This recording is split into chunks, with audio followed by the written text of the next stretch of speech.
শেখ হাসিনা জালেম, শেখ হাসিনা মুসলিম না, শেখ হাসিনা অমুক, শেখ হাসিনা তমুক, ও তো চলে গেছে, পালাইছে। এখন চাঁদা খেয়ে নেয়। কি বলে এটাকে, কোন কোন জেলা প্রশাসক কোন মহিলাকে জানাবে বিচারের প্রস্তাব, নিজের শালার বউকে নিজে তালাক নিয়ে তারপরে আবার বিয়েও করতেছে না, ঘুরাচ্ছে। এখন তো শেখ হাসিনা নাই,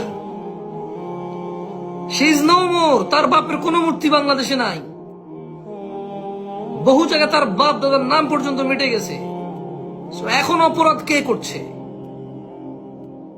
তোমাদের এসব কৃতকর্ম প্রমাণ করবে শেখ হাসিনা দোষী না, তোমাদের এসব কৃতকর্ম প্রমাণ করবে আমরা বাংলাদেশিরা দোষী।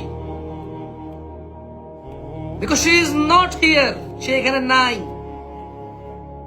লাঞ্ছিত, অপমানিত। এবং বাংলাদেশের ইতিহাসে, বাংলাদেশ যখন বাংলাদেশ ছিল না, পাকিস্তান